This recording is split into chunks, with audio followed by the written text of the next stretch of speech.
My mother-in-law threw every single hand-knitted gift my late mother made for my newborn directly into the municipal dumpster. I didn't cry. I took action. 72 hours later, her entire financial world collapsed and she never saw it coming.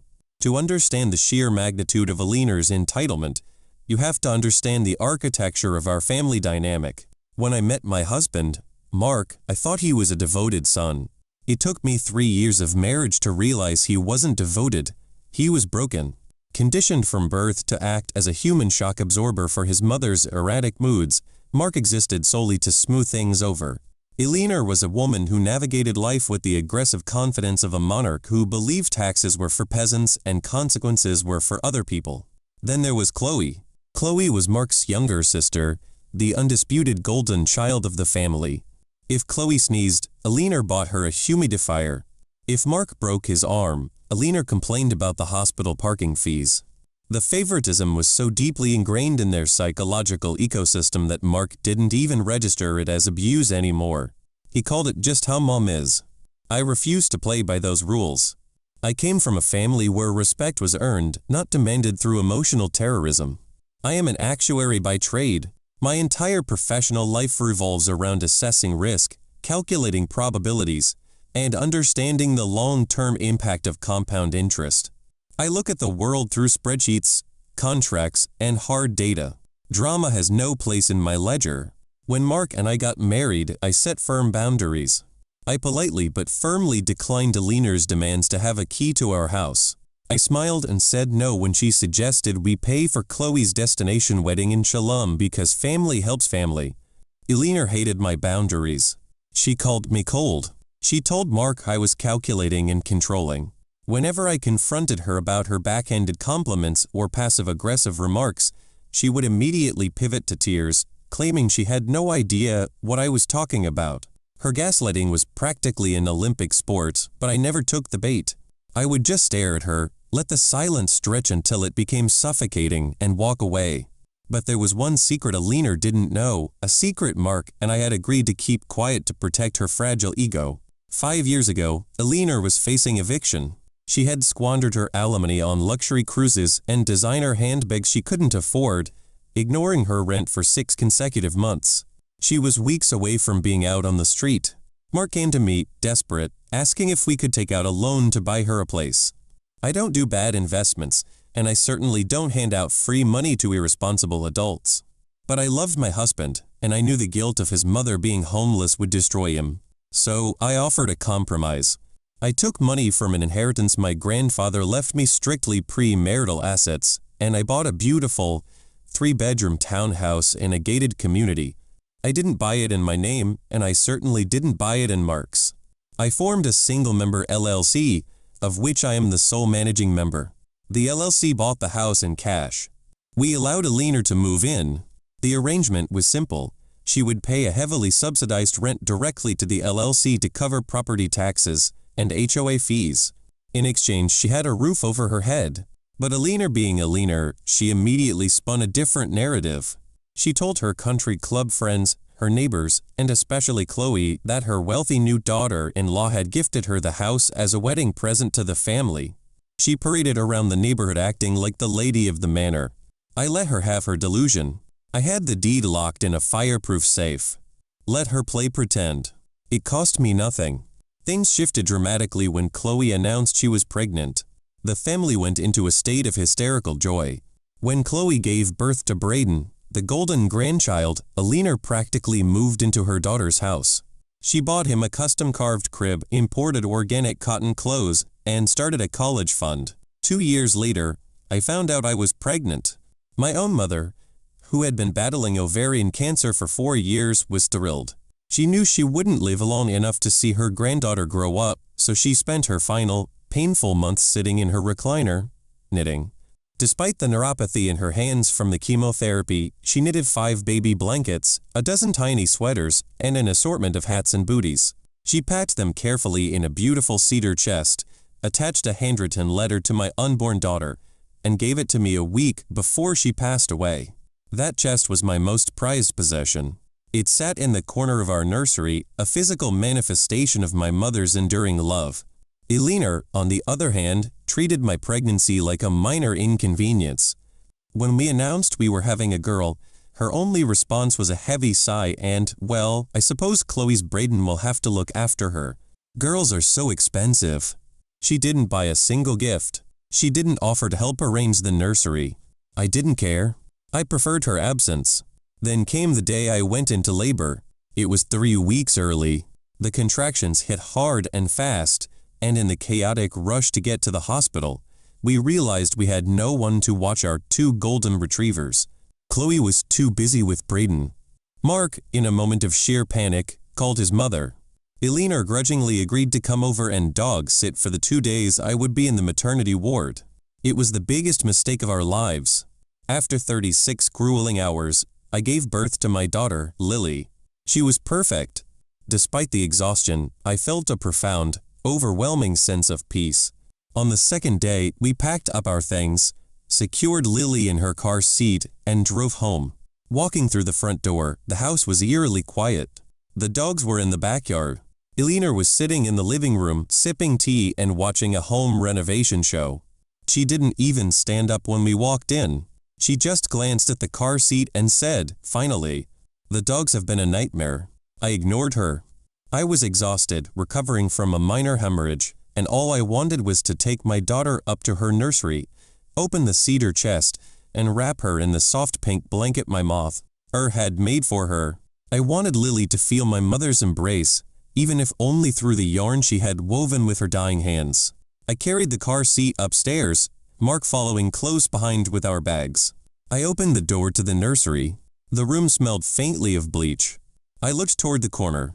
The cedar chest was open.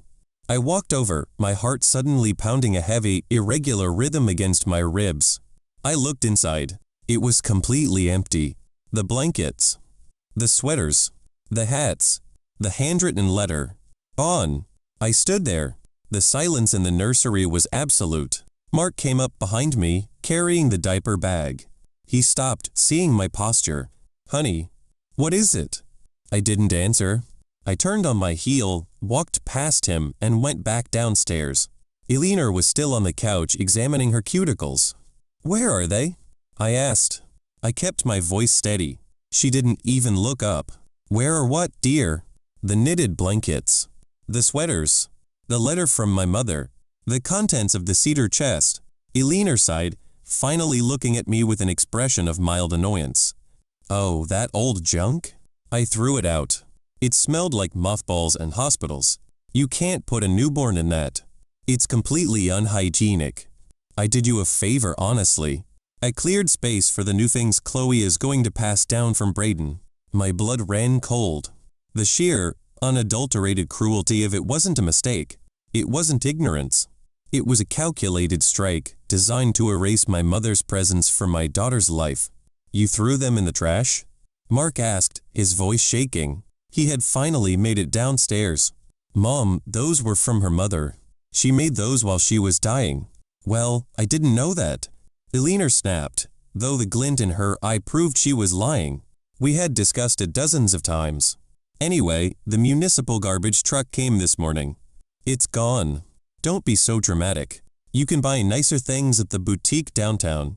The audacity. She sat in my living room, drinking my tea, casually admitting she had destroyed the last physical connection I had to my dead mother.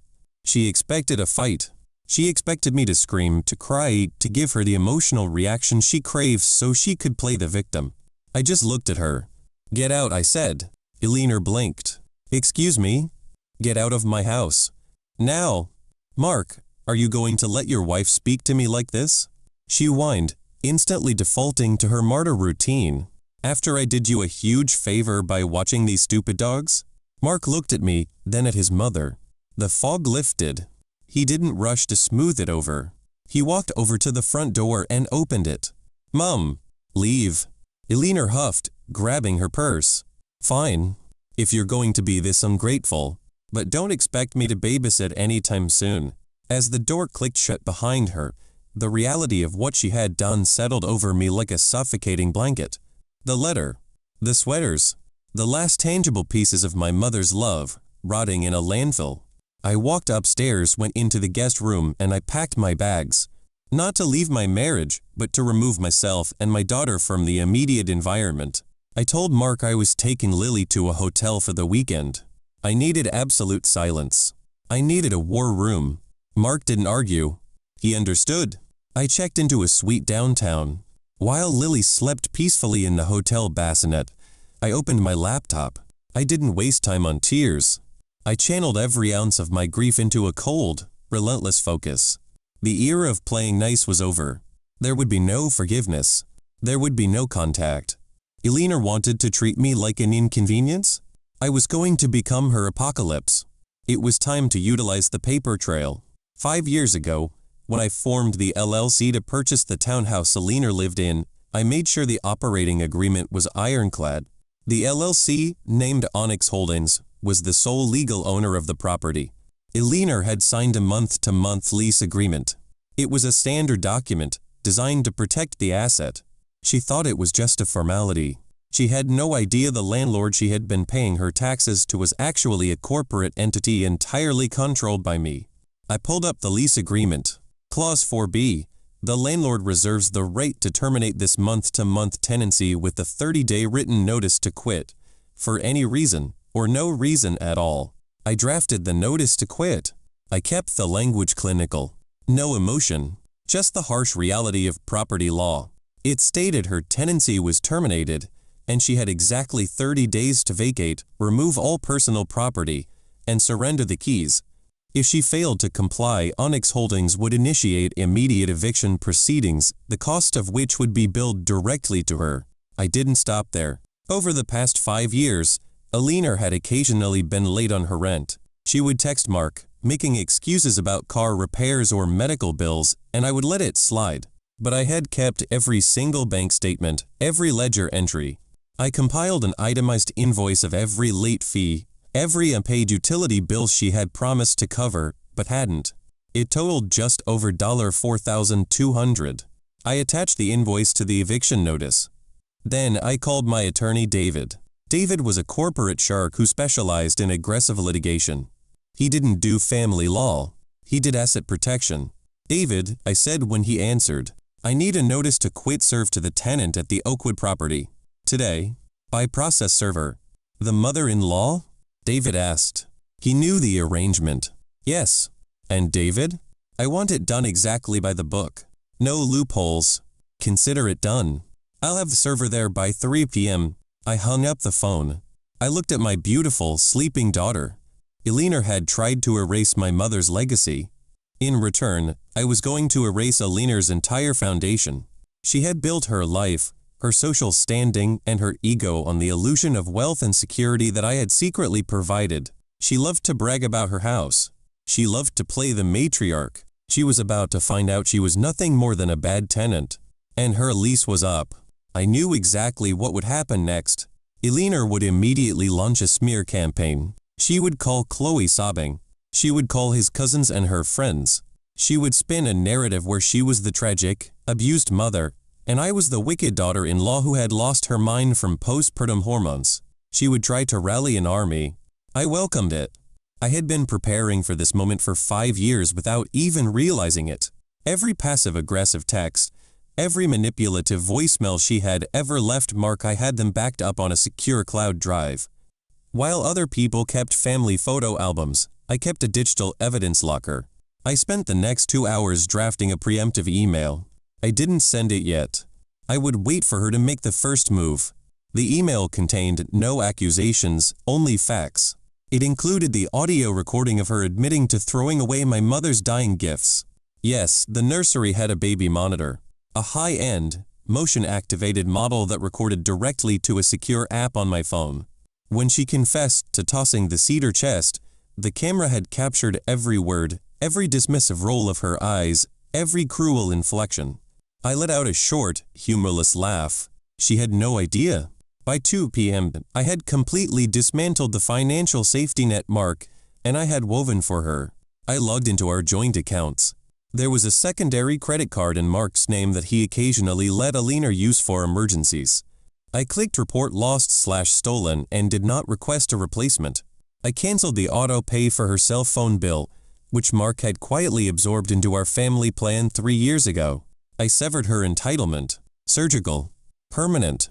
At exactly 3:15 p.m., my phone lit up with a barrage of texts from Mark. The process server had arrived.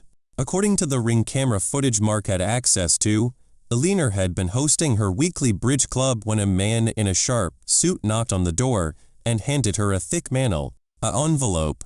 She called Mark within seconds, screaming hysterically. When Mark told her he was at work and couldn't talk, she pivoted her strategy. The smear campaign began right on schedule. By 4 p.m., my phone was flooded with venomous messages from Chloe, 2 aunts, and a cousin I hadn't spoken to in 3 years. They called me unhinged, cruel, and financially abusive. Then came the demand. Chloe sent a group text mandating an emergency family intervention at her house that evening. "You need to come explain your psychotic behavior right now," she wrote. "Mom is hyperventilating. You don't get to threaten to kick a 60-year-old woman out of her own house over some garbage." I replied with a single word. "Okay." Mark met me at the hotel. He looked exhausted, the weight of a lifetime of his mother's manipulation pressing down heavily on his shoulders. I handed him a coffee and a sleek, black leather folder. "Are you ready for this?" I asked him. "I'm done protecting her," he said quietly. We arrived at Chloe's sprawling suburban home at 7 a.m. We left Lily at the hotel with a trusted, professional nanny. This was not an environment for a newborn. We walked into the living room.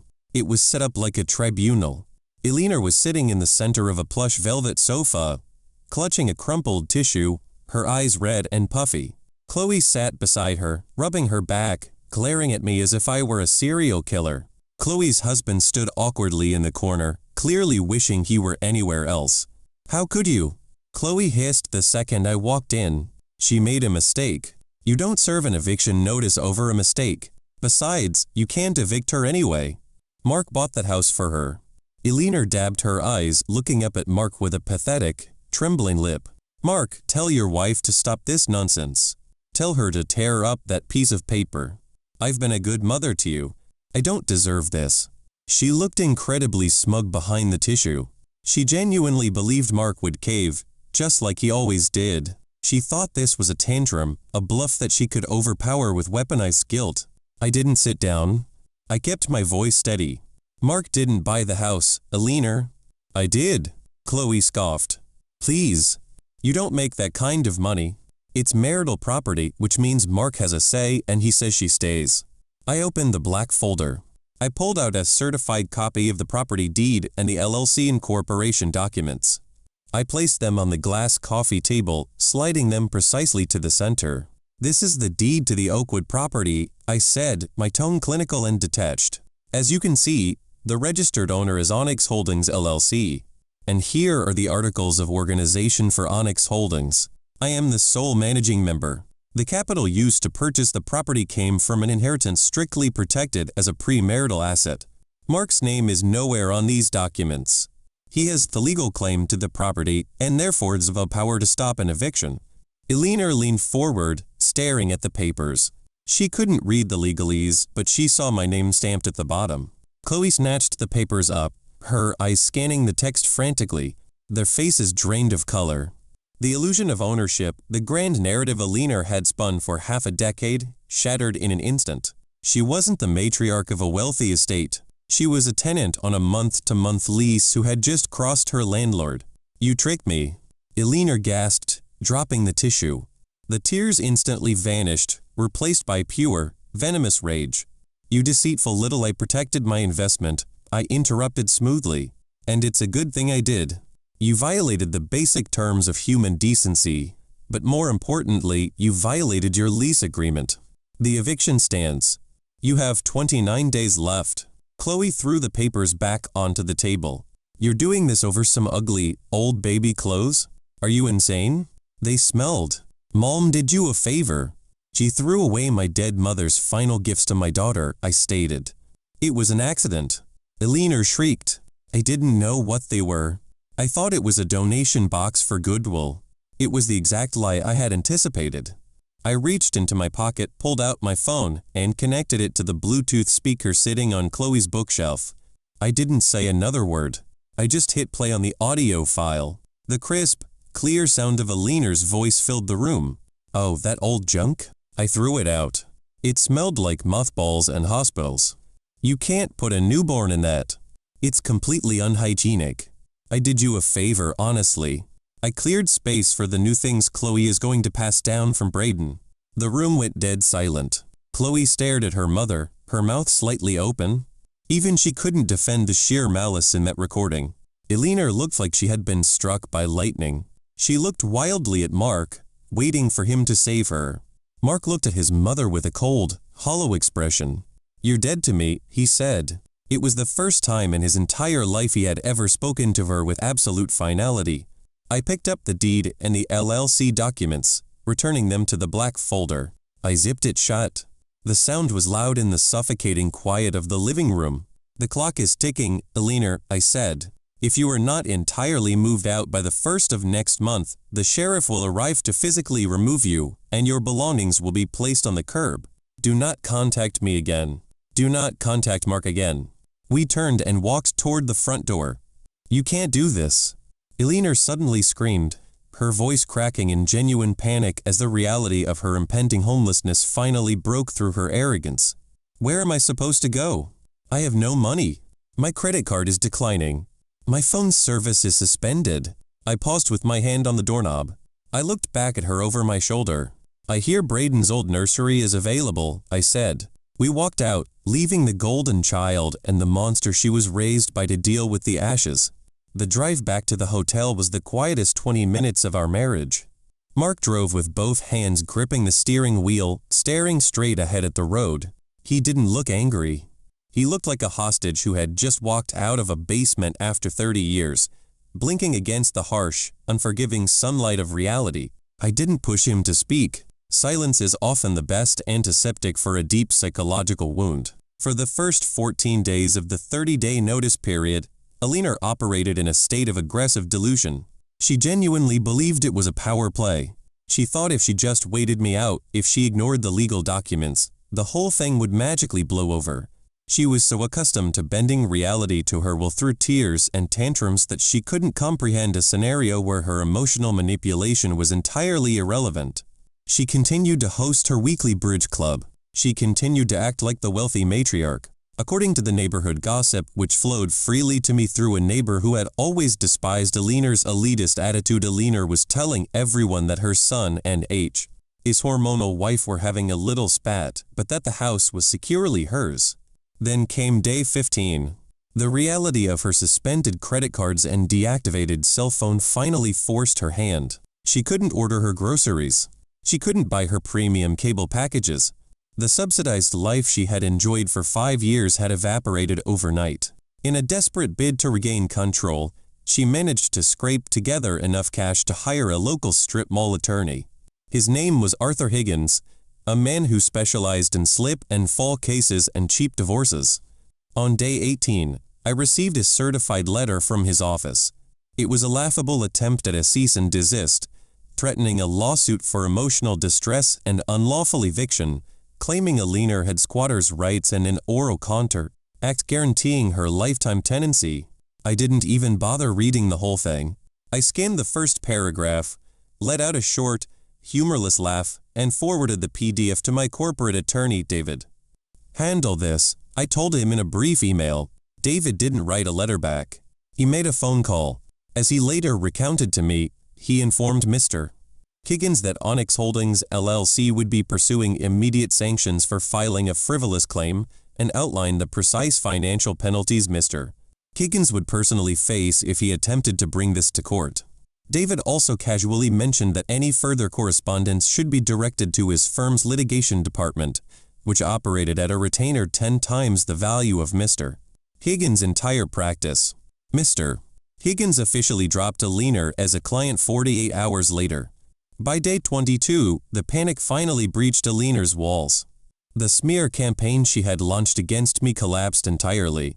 You see, when you tell everyone you are a wealthy, independent woman who graciously accepts a daughter-in-law's presence, It is very difficult to explain why you were suddenly begging Angie those same friends for loans to hire moving trucks. Her country club friends stopped returning her calls. They didn't want to be associated with someone facing eviction. The social stigma was worse than a terminal illness in her circle. With her social network evaporating and her legal options exhausted, Eleanor turned her sights onto the only person left, Chloe, the golden child. Chloe called Mark on day 25. I was sitting at the kitchen table in our actual home. We had moved back from the hotel once we knew Eleanor was entirely cut off from our lives. I listened to the conversation on speakerphone while feeding Lily her bottle. "Mark, you have to stop your wife," Chloe pleaded. The venom from the confrontation was gone, replaced by a shrill, desperate anxiety. "Mom is a wreck. She's packing her things in garbage bags because she can't afford moving boxes. She has nowhere to go. She has 29 days to figure it out," Mark said, his voice flat. "Actually, she has 5 days left. She's my mother. She's your mother. You can't just throw her out on the street," Chloe cried. "Look, if this is about money, I'll buy the house from your crazy wife. Just tell her to name her price." I leaned over and spoke clearly into the microphone. "The property is not currently listed on the open market, Chloe. However, if Onyx Holdings were to entertain a private sale, the asking price would be $850,000. Cash. Non-negotiable. I do not offer seller financing." There was a dead, heavy silence on the other end of the line. Chloe and her husband lived in a nice suburban home, but they were mortgaged to the hilt. They couldn't afford an $800 emergency car repair, let alone an $850 cash transaction. "You're a monster," Chloe whispered. "I'm a landlord," I corrected calmly. "And you are the golden child." She spent her entire life prioritizing your comfort, your wedding, your child. It is mathematically and morally appropriate that you now bear the financial burden of her retirement. She can move into your guest room. I don't have space," Chloe stammered, the reality of living with her hypercritical, demanding mother suddenly crashing down on her. "Braden needs a playroom. And my husband works from home, he needs the office." "That sounds like a boundary issue you'll have to navigate," I said. "Her lease terminates on the 30th at 5 p.m. Have your husband bring a truck." Mark reached over and tapped the red button, ending the call. He looked at me, a profound sense of relief washing over his features. The umbilical cord wasn't just cut, it was incinerated. Day 30 arrived with a cold, overcast sky. I did not go to the Oakwood property. I had zero desire to witness the pathetic spectacle of Eleanor loading her designer knockoff purses into the back of her son-in-law's rented U-Haul. I hired a professional property management company to handle the final walk through and collect the keys. At 5:15 p.m., the property manager called me. "The tenant has vacated the premises," he reported cleanly. "The property is secure. I'll send over the condition report," but from a quick glance, she left it relatively clean. Probably terrified of losing a security deposit she never actually paid. "Change the locks immediately," I instructed. "And list the property on the rental market by tomorrow morning. Market rate." I hung up the phone and walked into the nursery. Lily was sleeping peacefully in her crib. The corner of the room where the cedar chest used to sit was still empty, a permanent scar of what Eleanor had stolen from us. But as I looked at my daughter, breathing softly, untouched by the toxic chaos of her grandmother's narcissism, I knew the trade-off was worth it. Eleanor had thrown away a box of sweaters. In return, I threw her out of our lives, dismantled her fake empire, and ensured she would spend the rest of her days suffocating her beloved golden child. For the first 3 months of the no-contact era, our lives were blissfully quiet. Mark started therapy. It was a slow, sometimes agonizing process, unspooling 30-something years of conditioned guilt and realizing that his mother's love had always been transactional. He learned that setting boundaries wasn't a betrayal. It was basic psychological survival. Our home, once shadowed by the constant, looming threat of Eleanor's manufactured crises, finally felt like a sanctuary. But a narcissist denied their audience is like a fire deprived of oxygen. They don't just burn out quietly, they seek a new draft. Eleanor had indeed moved into Chloe's guest room, a space that was roughly 1/3 the size of the master suite she had occupied in my townhouse. The karmic poetry of the situation was exquisite. Chloe, the golden child who had never been told no, was suddenly living with the architect of her entitlement 24 hours a day, 7 days a week. According to the grapevine, which now consisted mostly of Chloe's increasingly frantic, passive-aggressive social media posts, the arrangement was a spectacular disaster. Eleanor complained constantly about the food. She criticized how Chloe raised Brayden, claiming the boy lacked discipline. She monopolized the television, demanded her laundry be done with a specific, expensive hypoallergenic detergent, and constantly bemoaned the loss of her beautiful estate, conveniently omitting the fact that she had been evicted for being a deadbeat tenant. Chloe's husband, a man whose spine was made of overcooked spaghetti, started working from crowded coffee shops just to escape the relentless bickering. The toxic dynamic they had cultivated for decades, where Mark absorbed the abuse so Chloe could shine, had collapsed entirely. Chloe was now the sole target of Eleanor's bottomless need for control. It was exactly what they both deserved. However, the dopamine-driven satisfaction loop of Eleanor's entitlement eventually required a bigger hit than merely tormenting her daughter. She needed to punish me. She needed to prove that she was still the matriarch, the one who dictated the terms of engagement.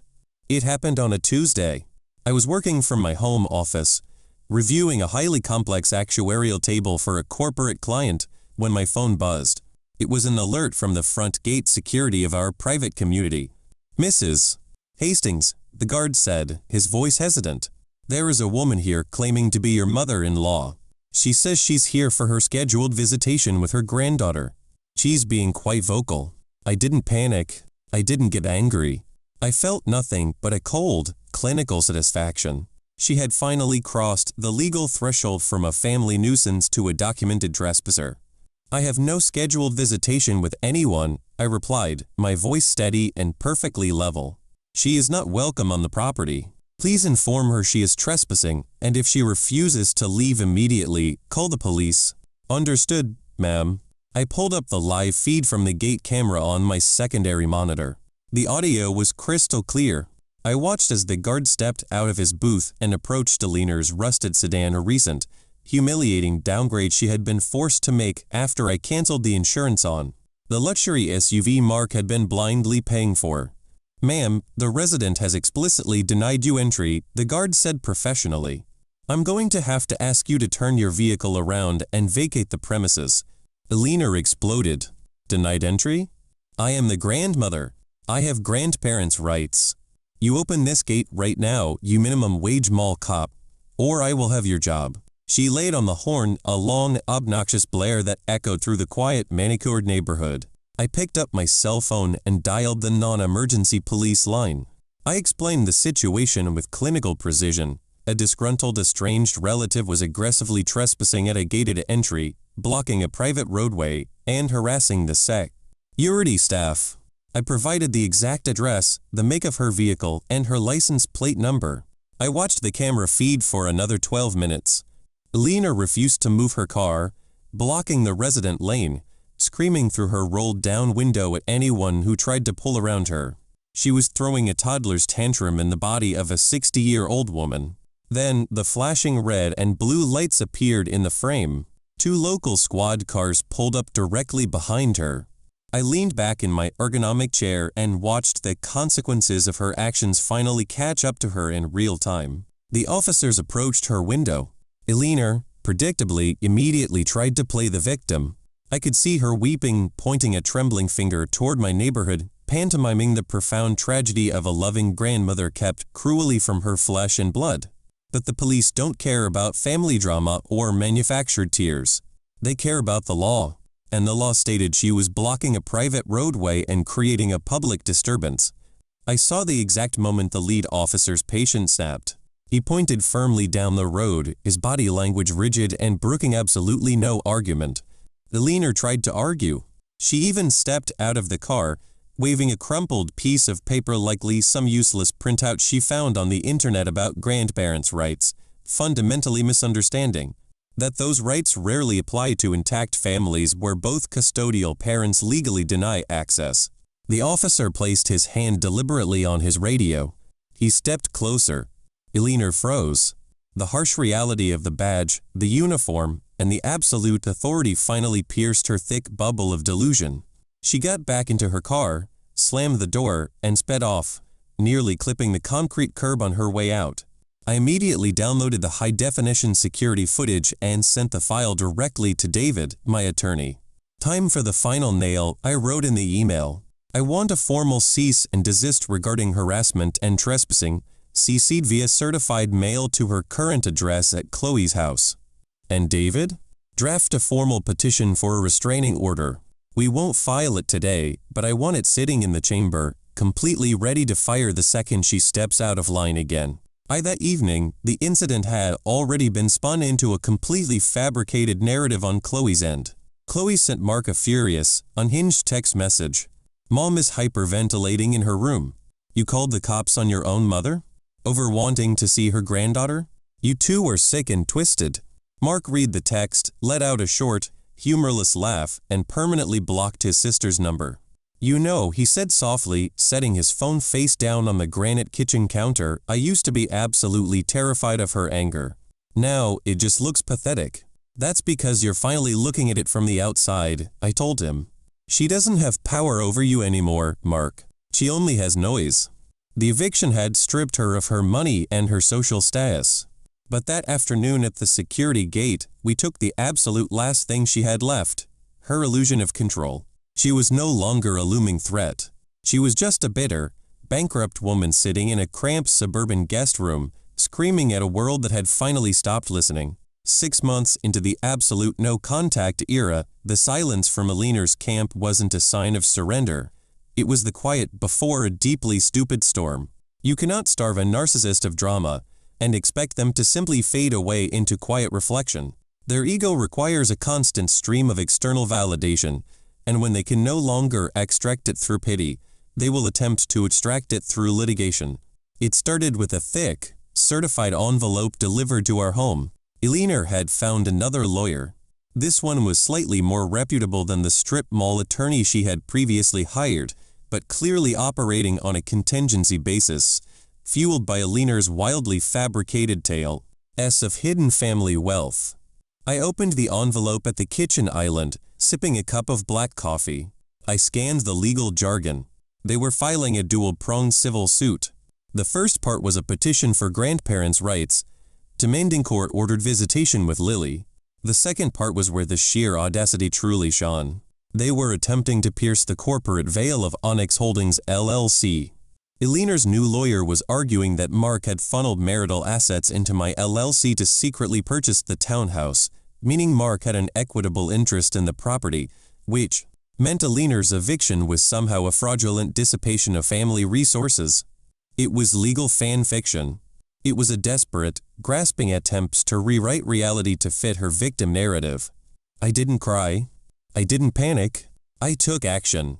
I immediately forwarded the entire packet to David. Within 10 minutes, my phone rang. Well, David said, his voice dripping with professional amusement. It seems your mother-in-law has decided to play in traffic. Do you want to settle this quietly, or do you want to surgically dismantle them on the public record? Dismantle, I said, my voice steady. I want the paper trail so thick it buries them. Leave nothing.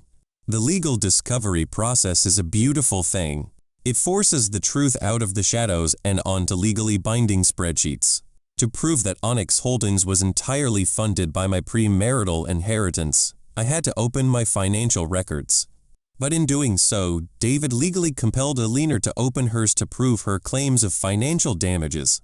We also subpoenaed the financial records of the household she was currently residing in, Chloe's household, to establish the actual living conditions and financial dependency of the plaintiff. 2 months later, we found ourselves sitting in a sterile, glass-walled conference room downtown for a mandatory mediation session before a judge would even look at the docket. Mark and I sat on one side of the long mahogany table, flanked by David and a forensic accountant I had hired on retainer.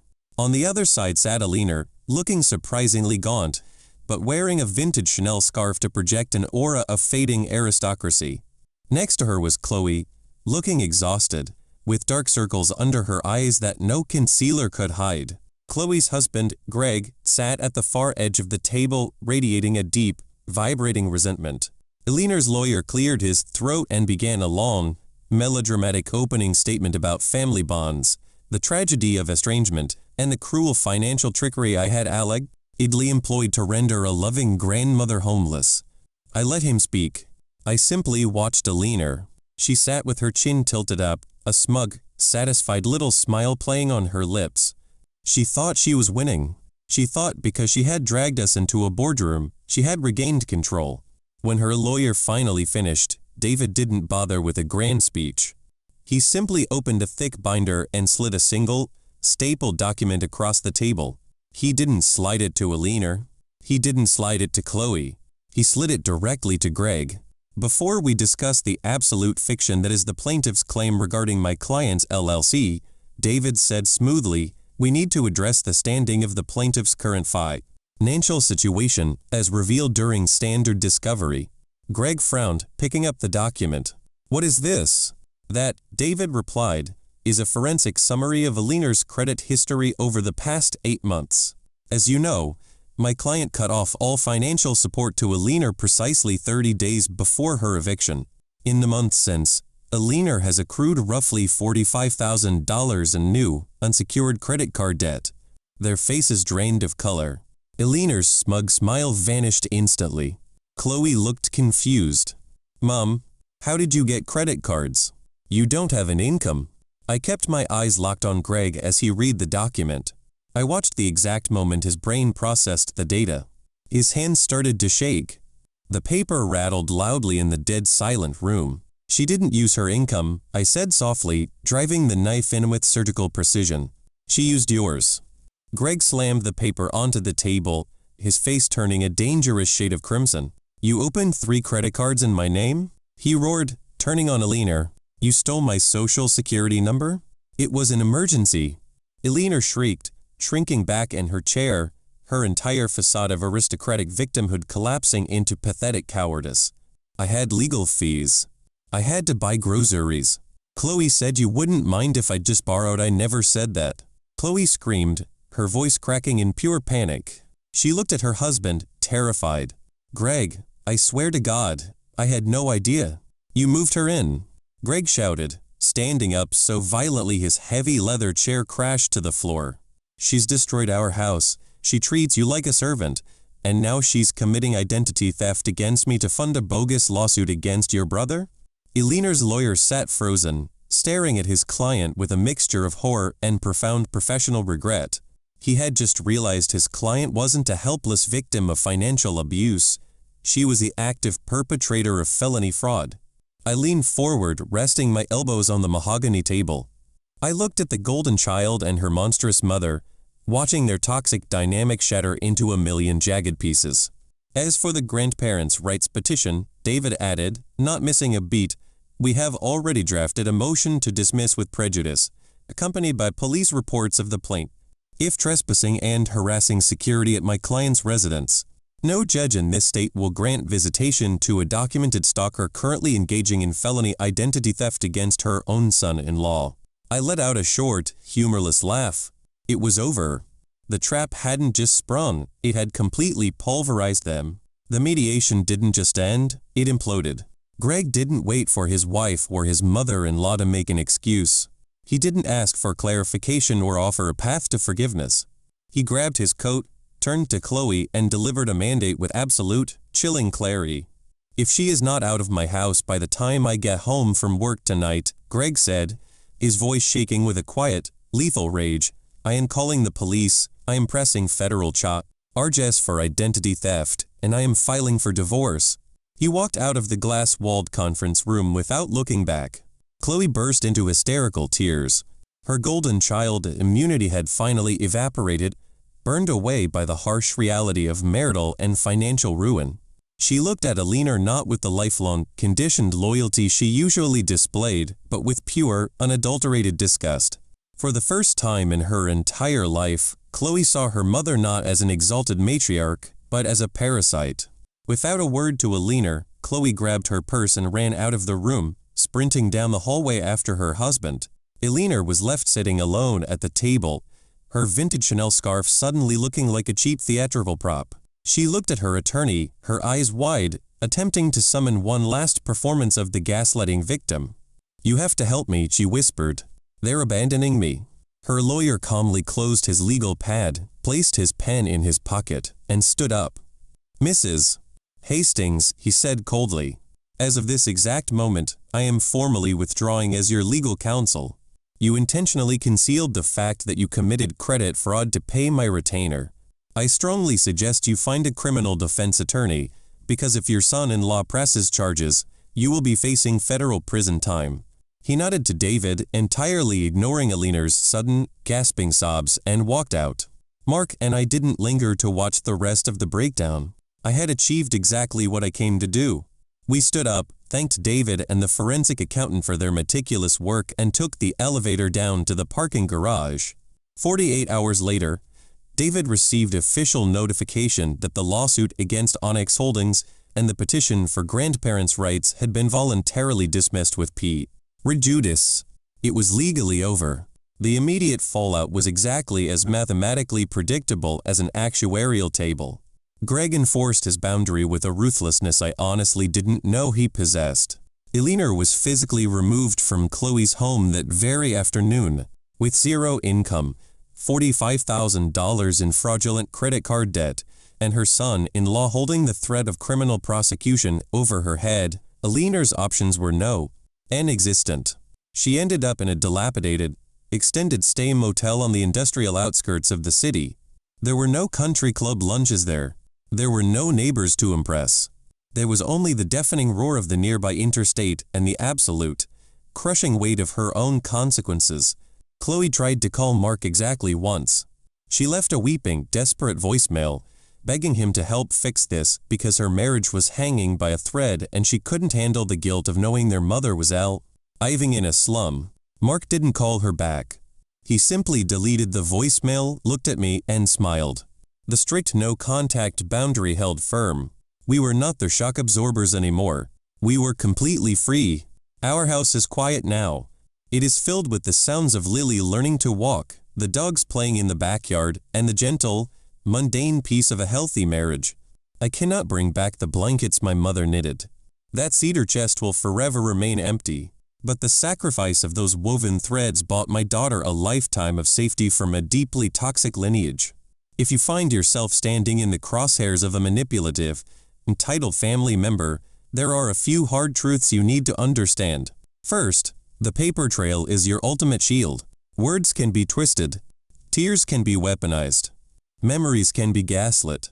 But a legally binding contract, a recorded audio file, and a bank ledger do not care about feelings. If you are dealing with a toxic individual, stop arguing with them. Start documenting them. Keep your receipts. Protect your assets.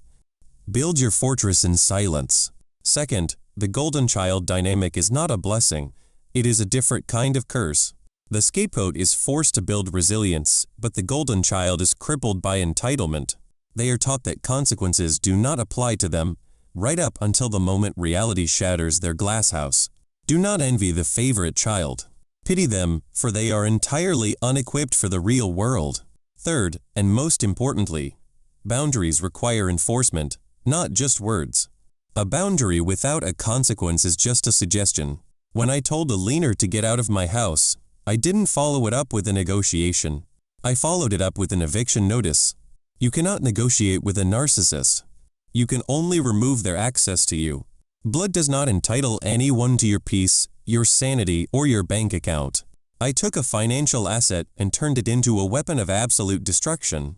I dismantled my mother-in-law's life, systematically stripped her of her power, and left her with absolutely nothing. So what do you think? Did I go too far or not far enough?